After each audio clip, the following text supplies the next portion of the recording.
Indian মিলিটারিরা এই এসে আমাদের দেশের সব কল কারখানা যা যা আছে সব কিছু নিয়ে গেল। আজকে আমরা বলি না যে আমাদেরকে ব্যাপকভাবে বঞ্চিত করা হয়েছে, উনি পশ্চিম পাকিস্তান পূর্ব পাকিস্তান থেকে সব নিয়ে যেত, পূর্ব পাকিস্তানে কিচ্ছু করা হয় নাই।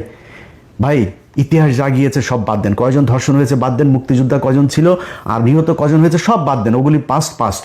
আপনি বর্তমান নিয়ে করতে চান, আপনি দেখবেন যে পাকিস্তানের এই যখন কিনা আমাদের 1971 আগ পর্যন্ত যখন একসাথে ছিলাম তখন পর্যন্ত আমাদের দেশে কি কি মিল কলকারখানা কি কি হয়েছে, হসপিটাল স্কুল কলেজ যা যা হয়েছে এটা তো এখন আছে, তাই না? আমরা গুগলে সার্চ দিলে পাবো না? আচ্ছা ভাই, আপনি কি জানেন যে এই যে বুয়েট কারা করেছে জানেন? এই যে বঙ্গবন্ধু শেখ মুজিব মেডিকেল কলেজ 1965 সালে এটা করা, সেখান থেকে এসে তারপরে আপনার এটার নাম দিয়েছে 1998 সালে এটার নাম পরিবর্তন করে তারপরে আওয়ামী লীগ এটা করেছে। BUET, KUET, RUET, CUET, Chittagong medical, sir Salimullah medical, Rangpur medical, Mymensingh medical, যত রাজশাহী মেডিকেল, রাজশাহী ইউনিভার্সিটি। আরে ভাই যুদ্ধের ঠিক 1 বছর আগে 1970 সালে জাহাঙ্গীরনগরটা দিয়ে গিয়েছে। মিল কলকারখানার নাম শুনবেন, Adamjee jute mill, Dhaka jute mills limited, Amin jute mills limited, Khulna jute mills, Karnaphuli rayon mill, Pragati industries, Kaptai জলবিদ্যুৎ, Chandrakona paper mill, Ispahani cotton mills, Khulna newsprint, Chittagong dry dock, eastern refinery limited, যা যা আছে এগুলো সব পাকিস্তান করে দিয়ে গিয়েছে। আপনি জানেন এই যে কমলাপুরটা আছে না, আমাদের বিশাল সুন্দর এক কমলাপুর পাকিস্তান করে দিয়েছে। যে জাতীয় সংসদ ভবনটা আছে না, এই সংসদ ভবনটা এই পাকিস্তান তারপরে করে দিয়ে গিয়েছে এই দেশে।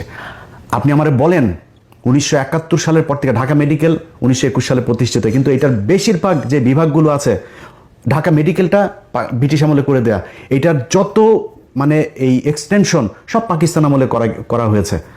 এখন এই যে ঢাকা মেডিকেলে আপনি যুদ্ধ হয়েছে না 1971 সালের আগে, এটার বলা হতো প্রাচ্যের অক্সফোর্ড। সেই প্রাচ্যের অক্সফোর্ড 1971 সালের পর থেকে এটার এক্সটেনশন কি হয়েছে জানেন? 1974 সালে চারুকলা একাডেমি অনুষদ, চারুকলা এক অনুষদ ছাড়া এই ঢাকা মেডিকেলে, ঢাকা বিশ্ববিদ্যালয়ের যা যা আছে সব কিছু অধঃপতন হয়েছে।